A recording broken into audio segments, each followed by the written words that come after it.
Bon lundi à tous et bienvenue dans l'émission Bonjour chez vous. Aujourd'hui, nous commençons une très belle semaine en perspective. On va parler de l'autorité spirituelle et on va voir comment la comprendre, cette autorité spirituelle, comment elle fonctionne.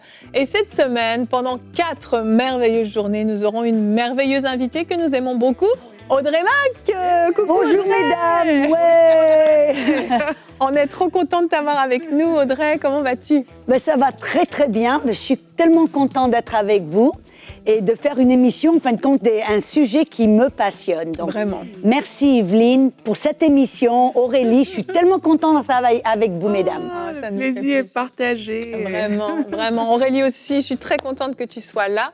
Et je suis très contente du thème qu'on aborde aujourd'hui. Et en fait, c'est une mini-série qu'on va faire avec toi, Audrey, puisqu'on va parler de l'autorité, mais au fur et à mesure des journées, vous allez voir, on va cibler plus aussi par rapport à la guérison, par rapport aux maladies de longue durée. Donc, je ne vais pas tout vous dévoiler maintenant pour garder du suspense, mais vraiment, ça va être un équipement qu'on vous propose cette semaine où il y a des mentalités qui vont certainement tomber, il y a des révélations qui vont se manifester et je m'attends vraiment à même des guérisons qui vont avoir lieu parce que quand on comprend, quand on saisit ce que la parole nous enseigne, on a des révélations et hop, le miraculeux peut se produire et je m'attends à ça cette semaine avec toi, Audrey. On a vu des bons moments. Et aujourd'hui, donc, on parle de l'autorité. On va commencer un peu par la base. Il faut comprendre cette autorité, d'où elle nous vient, d'où elle nous provient. Et puis, avec toi, Audrey, tu seras notre expert aujourd'hui. Dans la rubrique Réponse d'expert, tu répondras à la question « Comment comprendre notre autorité spirituelle » tout à l'heure. C'est bien ça? Oui, c'est ça. En fin de compte, très souvent, les gens pensent ou disent « Oh, moi, je connais ».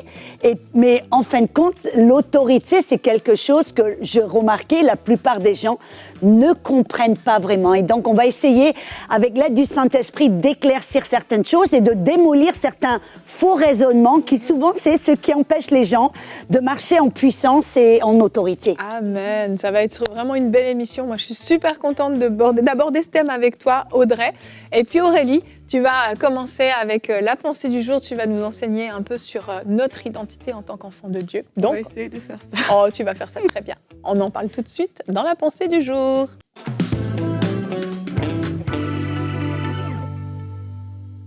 Alors, notre autorité spirituelle fonctionne sur la base de ce que Jésus-Christ a accompli à la croix. Et tant qu'on ne comprend pas ce qui s'est passé à la croix, on ne pourra pas manifester notre identité en Christ et on ne pourra donc pas manifester cette autorité spirituelle. Mais que s'est-il donc passé à la croix? La Bible nous dit dans 2 Corinthiens 5, au verset 21, « Celui qui n'a pas connu le péché, donc en parlant de Jésus-Christ, il l'a fait devenir péché pour nous, afin que nous devenions en lui justice de Dieu. » En fait, ce qui s'est passé, c'est qu'il y a eu un échange divin. C'est un mécanisme par lequel, en fait, Dieu était en train de frapper Jésus-Christ à notre place sur cette croix.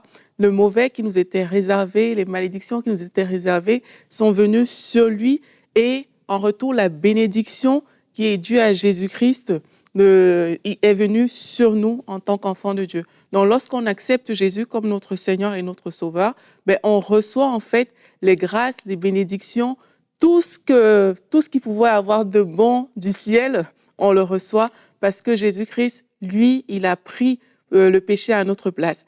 Alors, comment est-ce que ça se passe concrètement au niveau de notre identité? Lorsqu'on voit la parole de Dieu, on voit plusieurs versets qui nous expliquent en fait cet échange qu'il y a eu à la croix. D'abord, on est passé de la mort à la vie. Dans Jean 3, verset 16, ce verset célèbre que tout le monde connaît, la Bible nous dit que Dieu a tant aimé le monde qu'il a donné son Fils unique afin que quiconque croit en lui ne périsse point, mais qu'il ait la vie éternelle. Plusieurs autres versets de la parole nous expliquent. Par exemple, on est passé de la pauvreté à la richesse. 2 Corinthiens 8 au verset 9. « Vous connaissez la grâce de notre Seigneur Jésus-Christ, qui pour vous s'est fait pauvre de riche qu'il était, afin que par sa pauvreté vous fussiez enrichis. » On est passé de la malédiction à la bénédiction. Galates 3 au verset 13 nous dit qu'on a été racheté de la malédiction de la loi. Il a pris nos maladies à la croix. On connaît Ésaïe 53 qui nous explique comment Jésus a pris nos maladies par ses meurtrissures. Le châtiment qui nous donne la paix est tombé sur lui. On a été justifié également par Jésus-Christ. Donc c'est ce que la Bible nous explique et c'est la nouvelle identité qu'on a reçue de Dieu. C'est cette identité d'enfants de Dieu qui ne sont plus soumis au péché. Et alors, lorsqu'on comprend ces choses, on comprend notre identité en Christ, c'est alors qu'on peut se positionner même dans la prière, c'est alors qu'on peut manifester cette autorité et de dire, mais parce que Jésus-Christ a fait, alors je refuse que le mauvais fasse partie de ma vie, la malédiction, la pauvreté, la honte, le rejet, toutes ces choses que Jésus-Christ a pris à la croix, on peut se positionner dans la prière et dire stop à ces choses parce qu'il a fait pour nous. Amen. Merci Aurélie. Et j'aimerais enchaîner tout de suite avec notre verset du jour parce qu'il est tellement lié à ta pensée. C'était le verset d'ailleurs qui est à la création d'enseigne-moi.com, le site internet. C'est le verset que Dieu a donné à mon mari. Osée 4 au verset 6 qui dit « Mon peuple est détruit parce qu'il lui manque la connaissance » ou d'autres versions disent « Mon peuple périt parce qu'il lui manque la connaissance ». Et en fait, ce que tu viens de partager Aurélie par rapport à l'œuvre de la croix, c'est exactement ça qu'on doit comprendre, qu'on doit saisir. Et cette connaissance qui manque bien souvent au peuple de Dieu, c'est cette compréhension de la croix. En fait, c'est la base de tout. C'est ce qui fait qu'on est devenu enfant de Dieu. On a beaucoup de facilité à croire, à comprendre la croix par rapport à notre salut, par rapport au pardon des péchés. Généralement, ça fonctionne assez bien. Mais alors là, l'autorité déléguée, le fait qu'on a reçu vraiment, c'est ça, une puissance déléguée de la part de Jésus, bah là, c'est comme ça n'arrive pas à passer. Et rapidement, quand je parle de ce sujet, je me souviens toujours de ma propre expérience. À chaque fois que j'ai eu des percées dans le royaume des ténèbres, ça a été quand je me suis levée et que j'ai pris mon autorité. Mais il y avait des fois des mois, voire des années avant, où j'étais dans la prière pour ce même sujet. Seigneur, interviens. Seigneur, je t'en prie. Je priais le jour, je priais la nuit. Mais la percée a eu lieu à chaque fois quand je me suis levée. Et souvent, c'était les prières les plus courtes que je faisais. C'est pas une prière qu'on adresse à Dieu dans ces cas-là, c'est une prière qu'on adresse directement à notre ennemi. Mais c'est très court, c'est très efficace et c'est ce qui produit le percée. Ça a été le cas par rapport à mes problèmes de fertilité, ça a été le cas par rapport à une maladie de mon fils, ça a été le cas par rapport à une situation qu'on a traversée dans notre couple et dans plein de situations. Quand le chrétien se lève, se positionne et met son pied à terre, c'est là où l'ennemi est obligé de reculer. Et ce qui est puissant, c'est que pour rejoindre les deux, connaître notre identité, c'est ce qui doit être à la base de notre autorité. Il y a un verset, moi, qui me vient là tout de suite, c'est dans Romains 14, 17, qui dit « le royaume de Dieu ». Et quand on parle du royaume de Dieu, c'est quoi? C'est le règne de Dieu sur la terre. Le royaume de Dieu n'est pas manger et boire, mais c'est quoi? Justice. Paix et joie. Ça nous montre que quand on comprend notre justice, que nous sommes la justice de Dieu, que nous avons ce droit légal en tant que fils de Dieu, de non seulement nous approcher vers le Père, mais aussi d'exercer cette autorité. Quand on comprend notre position spirituelle face au Père et face à l'ennemi, c'est là que le royaume de Dieu, c'est là qu'on peut exercer. Et de là, c'est tellement important de connaître, savoir qui nous sommes et ce que Dieu nous a appelés à être et à faire. Vraiment. C'est là, c'est la fondation. C'est comme mon mari, c'est un constructeur. Il me dit toujours, il passe des semaines à faire la fondation. Et on se dit, mais pourquoi ça prend tant de temps? Il me dit, si la fondation est mauvaise, tout ce que tu vas construire dessus va s'écrouler, se fissurer. Et la fondation, c'est quoi? C'est ce dont tu as parlé, c'est connaître notre identité au travers de ce que Jésus a fait sur la croix. Amen. La connaître et l'accepter aussi. Parce que parfois, justement, on a la connaissance théorique, j'ai envie de dire. Peut-être parfois, C'est ça. il n'y a pas la révélation qui est derrière. On a une connaissance théorique et on n'accepte pas. On se dit même, oui, je sais et tout. Mais comme tu as dit tout à l'heure, Yveline, tu as quand même prié pendant des semaines et un jour, tu as pris autorité. C'est ça. Ça veut dire qu'on peut rester dans une position où on a même une certaine connaissance, mais où justement on ne se lève pas assez, peut-être parce que la révélation n'est pas là, ou alors parce qu'on se dit que les choses vont fonctionner d'une certaine manière. Et j'aime ce que Audrey a dit, parce que le royaume de Dieu, c'est ça, c'est la justice, la joie, la paix, par le Saint-Esprit. Dans le Saint-Esprit, oui. C'est bien de pouvoir se positionner, en fait, et de dire, OK, j'entends que Jésus-Christ a fait ça pour moi à la croix. J'entends que, de riche qu'il était, il s'est fait pauvre pour que moi je sois enrichi. Il faut être en colère aussi, quelque part. C'est une colère sainte. Voilà. Il faut comme dire, mais en fait, la pauvreté n'a pas de droit dans ce cas de s'installer, de faire partie de ma vie. Et maintenant, avec l'aide de l'Esprit de Dieu, se positionner vraiment pour dire stop à cette chose dans ma vie, se positionner devant tout. Et je crois que c'est se positionner parfois qui manque. Parfois, on a la connaissance, parfois, on le sait, mais c'est je me positionne. C'est ça qui manque souvent. Et vraiment que le Seigneur vous aide, nous aide tous à marcher dans cette dimension où chaque fois, on se positionne en fait avec assurance, avec certitude que parce que Jésus-Christ a fait ça à la croix, eh ben je refuse cette chose. Moi, je pense qu'il y a quelque chose d'important. Le verset dont tu parles, Osée, Cathy, c'est souvent les gens, ils ont, comme tu dis, une connaissance. Oui. Mais c'est une connaissance qui est là. Oui. Et je regardais ce verset parce que je me posais des questions et j'ai découvert que le peuple de Dieu meurt à cause de connaissance. La parole connaissance, ce n'est pas une connaissance intellectuelle, c'est une connaissance spirituelle. Amen. On parle là de révélation. C'est pour cela qu'on a besoin du Saint-Esprit, l'esprit de sagesse et de révélation. Et je vois souvent quand je parle aux gens qui nous envoient des emails avec ils me disent souvent, mais moi je connais ça, moi je connais ça, moi je connais. Et je dois leur dire, vous pensez le connaître, mais c'est là. Et c'est pour cela que vraiment, des fois, lire ce même verset ou écouter une émission, regarder un enseignement, de le faire encore et encore et encore, jusqu'à ce qu'il y ait j'appelle ça ce moment haha, où je dis c'est plus, oui, je le sais, c'est et là, tout d'un coup, c'est facile de se positionner. Ben oui. C'est pas je vais me positionner. C'est pas quelque chose un effort. Voilà. C'est quelque chose, c'est une réponse qui vient de notre cœur. Tout d'un coup, il y a ce moment. Waouh, je comprends, je vois. Ouais. Et la sainte colère, tu sens qu'elle part de là. Elle part pas d'une réflexion. Ça monte en toi. En fait, tu peux même pas faire autre chose que de te mettre en colère et de prendre ton autorité. Mais il y a tellement à dire. Mais Audrey, je veux que tu aies le temps de pouvoir nous enseigner. On va passer donc à la rubrique Réponse d'experts.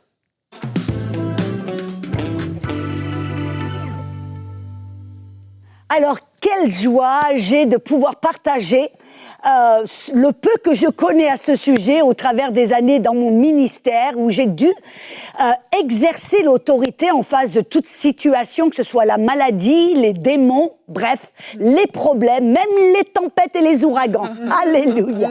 Mais quelque chose, on doit savoir, c'est comprendre cette autorité. Vous savez qu'on doit savoir que cette autorité, c'est pas quelque chose de nouveau, simplement quelque chose qui s'est fait au travers de la croix. Ça remonte à bien plus longtemps. C'était tout au début quand Dieu a créé l'homme. On voit dans Genèse 1, 26, il dit que Dieu a dit « Faisons l'homme à notre image, selon notre ressemblance, et qu'il domine. » Et un petit peu plus loin, il dit « Sur toute la terre. » Voyez, tout au début, Dieu a appelé l'homme à dominer, en d'autres mots, à exercer toute autorité sur toute la terre. Amen. Et vous savez que c'est intéressant de voir souvent qu'on voit cette parole autorité et puissance, on les voit souvent dans les mêmes versets. On voit même dans Luc 10, 19, que Jésus a dit aux disciples, « Je vous donne l'autorité de marcher sur les serpents et les scorpions et sur toute la puissance de l'ennemi et rien ne vous nuira. » On doit savoir d'ores et déjà que ce sont deux choses différentes. Et souvent, les chrétiens mélangent un petit peu tout. Ils ne savent pas qu'est-ce que c'est puissance, qu'est-ce que c'est l'autorité, et ils mélangent tout. Nous devons comprendre que l'autorité, c'est la parole en grec exousia. Et qu'est-ce que c'est ? En fin de compte, c'est un pouvoir qui nous est donné, qui nous est délégué. Est un pouvoir, et l'autorité, je vais vous dire, est bien plus important que la puissance. Car c'est vrai, oui, le diable a une certaine puissance. Amen. Et on va voir qu'il a la puissance de tuer, de dérober, de voler, de détruire. Amen. Et il le fait, bien sûr, au travers du mensonge, de la séduction, de la manipulation. Mais nous avons, messieurs, mesdames, l'autorité. Et pourquoi ? Et on voit, par exemple, une petite image. Vous avez un policier, par exemple, là où vous vivez, vous avez toujours un policier qui est amené à exercer autorité, à amener de l'ordre, à tout ce que se passe bien. Amen. Que le mal ne se répande pas. Amen. Que ceux qui sont des bonnes personnes soient protégés. C'est pour ça qu'il y a certains policiers. Mais vous pouvez le voir, par exemple, dans la rue, là, avec le bâton, le sifflet. Il est au milieu d'un carrefour et tout d'un coup, vous avez un gros camion, un poids lourd qui arrive. Seriez-vous d'accord de dire que le poids lourd a une certaine puissance ?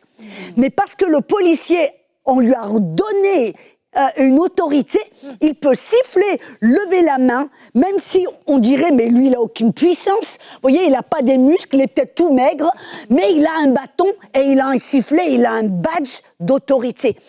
Au travers de cette autorité, peu importe la puissance à laquelle il fait face, ce gros poids lourd, il peut siffler, lever la main. La puissance qui est en face de nous, ce gros poids lourd, va devoir s'arrêter. Vous voyez, autorité et puissance, c'est de ça que je parle. Belle image. Alléluia. Mais pourquoi avons-nous reçu, même dès le début, l'homme a reçu l'autorité ? On voit dans Genèse 2,15, quand Dieu a donné l'autorité à l'homme, l'Éternel Dieu prit l'homme, le plaça dans le jardin pour le cultiver et pour le garder. Vous et moi, messieurs et mesdames, nous sommes appelés dans le monde spirituel, dans le royaume de Dieu, à être des policiers. Nous avons reçu une autorité pour garder, protéger la terre, pour faire en sorte que le mal ne se répande pas et pour que nous soyons protégés. Amen. Que l'ennemi n'ait pas à venir détruire, dérober et tuer. Amen. Mais vous avez remarqué quelque chose, cette autorité, elle est déléguée. Dieu nous la délègue, nous la donne. Vous ne pouvez pas prendre l'autorité par force. En d'autres mots, l'autorité qui nous est déléguée, elle ne peut pas être prise par force, elle est simplement cédée. Vous savez, on voit, par exemple, on voit Adam au début. Vous vous rappelez, Dieu lui a donné ou délégué cette autorité, mais qu'est-ce qui s'est passé ? Avec l'autorité vient une certaine responsabilité. Le problème, c'est que Adam a reçu cette autorité, mais il ne l'a pas utilisée. Quand le serpent s'est faufilé, il a menti, il a séduit, il a manipulé. Adam, qu'est-ce qu'il a fait ? Il était là, il a vu, il a entendu, il est resté passif. Ouais. Là, il y a une vérité à voir. C'est le problème très souvent, les chrétiens restent passifs. Et on en a un petit peu parlé, que des fois on a besoin d'avoir cette colère sainte pour pouvoir exercer notre autorité. Mais le problème, c'est ce que Adam a fait. Il est resté passif, il n'a pas gardé le jardin, il n'a pas protégé, il n'a pas agi comme un policier. Amen. Mais aussi on voit, parce que cette autorité, Adam, en quelques mots, qu'est-ce qu'il a fait ? Il a cédé son autorité. En restant passif, vous vous rappelez dans Luc 4, quand Jésus a été tenté par le diable, qu'est-ce que le diable a révélé ? Il a dit « Prosterne-toi devant moi ». Il a dit « Car si tu te prosternes, je te donnerai les royaumes et son autorité, car elles m'ont été données. » Le diable a tout d'un coup eu cette autorité. Pourquoi ? Parce que Adam, a cédé cette autorité qu'il avait reçue. Comment a-t-il cédé cette autorité ? En restant passif, en croyant. Comment est-ce que le diable a pu usurper cette autorité ? C'est intéressant. Adam n'a pas exercé son autorité, il est resté passif. Amen.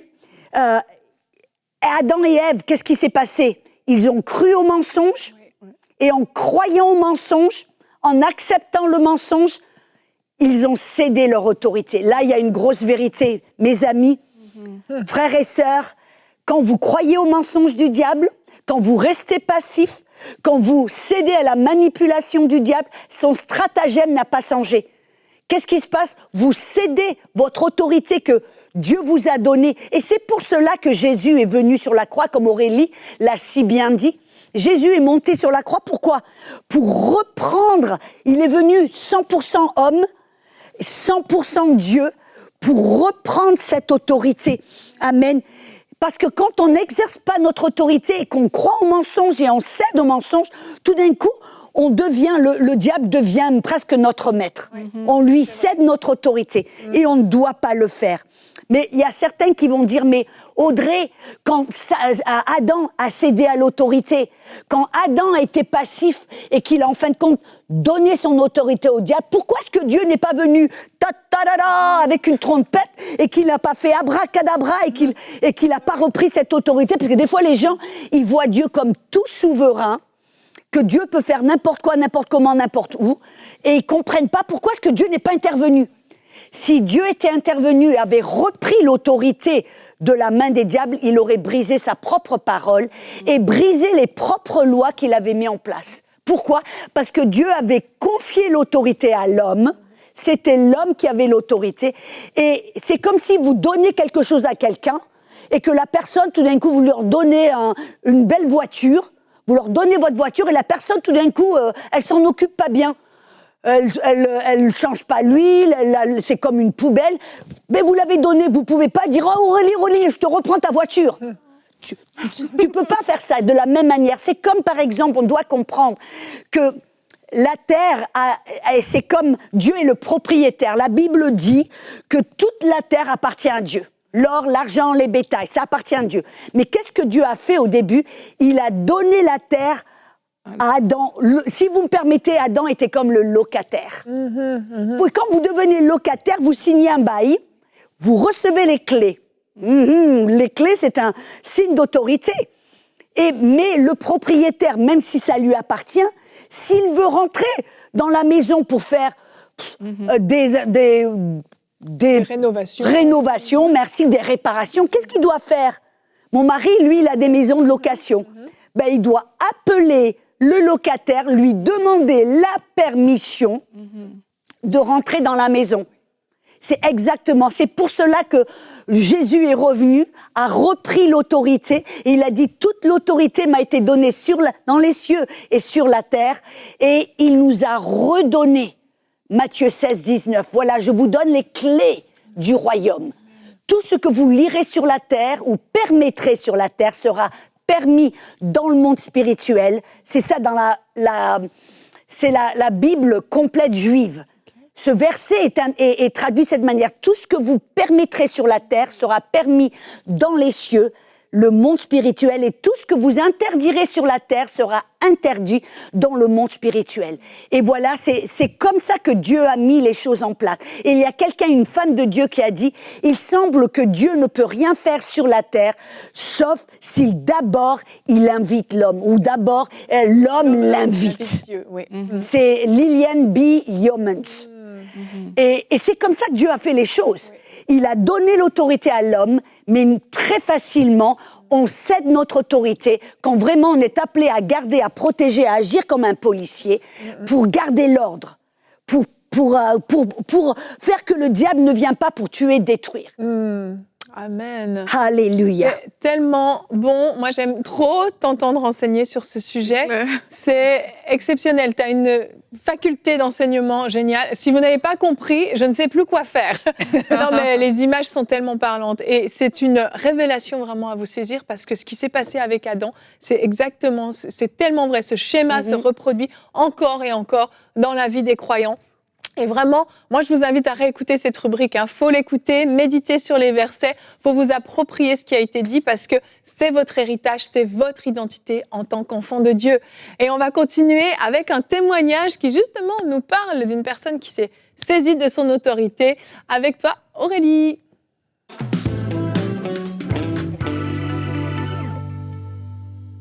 Alors, notre témoignage nous vient aujourd'hui de Chine. Et c'est Elsa, de Chine, qui nous écrit.